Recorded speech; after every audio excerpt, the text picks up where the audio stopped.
How to use the dash. The dashboard is composed of a number of different tools that provide data which allow you to emulate the physical demands of the ride.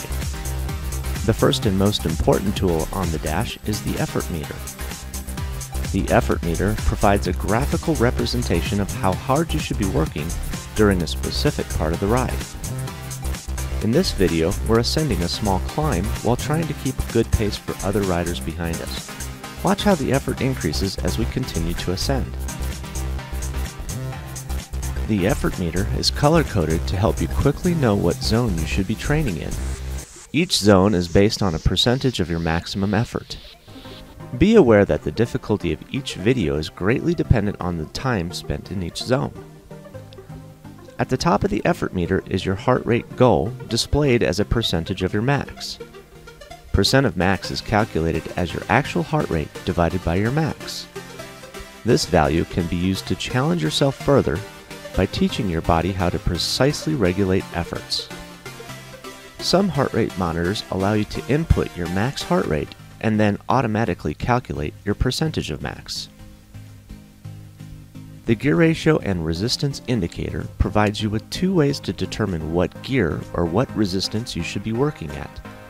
The gear ratio is the best way to make changes in resistance if you're on your bike and trainer. With shifters, you can quickly make changes to gearing to simulate changes in pedaling effort. This animation provides an idea of how the gear ratio works. Notice how above the blue line, the numbers are ascending from 1 to 10.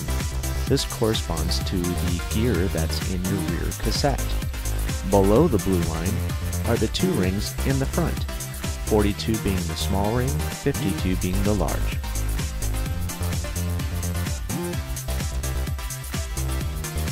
The resistance value is a tool to be used if you're on a spin bike.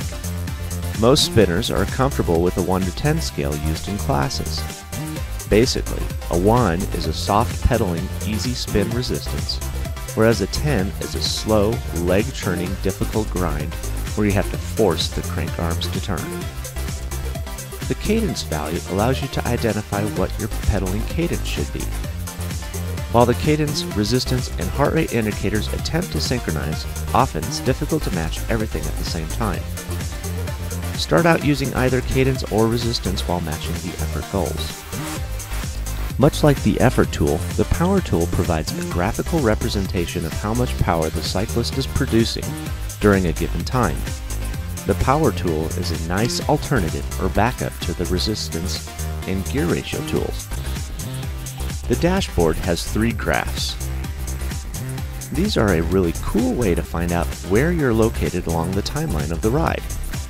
The graphs are divided by a bar, showing you where you're located along them. The top graph displays a hill profile. The middle graph displays the effort profile, and the bottom displays the power profile. Keeping your eyes on these are a great way to identify changes as they approach.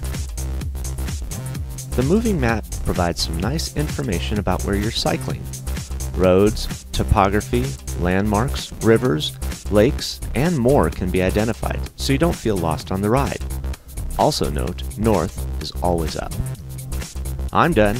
Have a great workout.